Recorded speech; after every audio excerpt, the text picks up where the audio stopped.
उपनिषद के द्वितीय अध्याय के प्रथम वल्ली का 10वां मंत्र सुनते हैं। यदि वेह तदमुत्र यदमुत्र तदन्विह मृत्योः स मृत्युमाप्नोति य इह्नानेव पश्यति। जो परब्रह्म यहाँ है वही वहाँ परलोक में भी है, जो वहाँ है वही यहाँ इस लोक में भी है। वह मनुष्य मृत्यु से मृत्यु को अर्थात बारंबार जन्म मरण को प्राप्त होता है, जो इस जगत में उस परमात्मा को अनेक की भांति देखता है। गीता प्रेस की व्याख्या कहती है, जो सर्वशक्तिमान, सर्व अंतर्यामी, सर्वरूप, सबके परम कारण पर ब्रह्म पुरुषोत्तम यहाँ इस पृथ्वी लोक में है, वही वहाँ परलोक में अर्थात देव गंधर्व आदि विभिन्न अनंत लोकों में भी है, तथा जो वहाँ है वही यहाँ भी है। एक ही परमात्मा अखिल ब्रह्मांड में व्याप्त है, जो एक ही परब्रह्म को लीला से नाना नामों और रूपों से प्रकाशित देखकर मोहबस उनमें नानात्व की कल्पना करता है, उसे पुनः पुनः मृत्यु के अधीन होना पड़ता है। उसके जन्म मरण का चक्र सहज ही नहीं छूटता।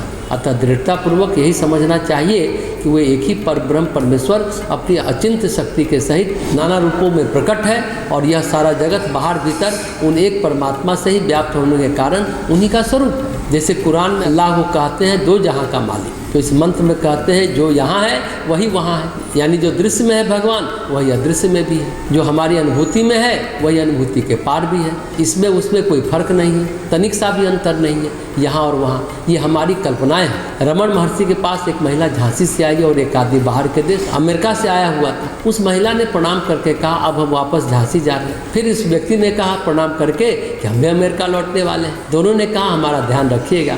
तो रमन महर्षि ने कहा कि मेरे लिए तो झांसी और अमेरिका अलग अलग नहीं है, जहाँ झांसी है वह अमेरिका है, और जहाँ अमेरिका है वहाँ झांसी है। झांसी और अमेरिका मेरे लिए तो अरुणाचलम में ही है, और अरुणाचलम में सब कुछ है। दूसरी ओर दूरी और पास मुझे तो समझ में नहीं आती है। वहाँ बैठे लोगों को ये बात समझ में नहीं आई, सभी सोच रहे हैं यह क्या बोल रहे हैं अटपटी बात। तो रमन महर्षि ने कहा जो मैं नित्य प्रति अनुभव करता हूँ, मुझे समझ में आता है कि आत्मा के अलावा किसी का कोई अस्तित्व नहीं है, न लोक है न परलोक है, न यहाँ है न वहाँ है, न झांसी है न अमेरिका है। उसी समय रमन महर्षि के पास जमुनालाल बजाज आदि आ रहे थे, तो उनको देखकर हंसते हुए कहा मैं तो स्वतंत्रता संग्राम कर नहीं सकता, क्योंकि मैं तो स्वतंत्र हूँ, मैं तो स्वतंत्र हो गया हूँ। समझने की बात यह है कि जिनको झांसी, अमेरिका और अरुणाचलम एक स्थान पर दिखते हैं वही ज्ञानी है और वही परमेश्वर को समझ सका है। यही बात उपनिषद कहती है कि जो वहाँ है वही यहाँ है, और जो यहाँ है वही वहाँ है। यहाँ और वहाँ में कोई भेद नहीं। यहाँ और वहाँ में जो भेद करता है वह मृत्यु के बाद भी मरता है, क्योंकि यहाँ मृत्यु नाम की कोई चीज़ होती नहीं है, केवल देह परिवर्तन होता है,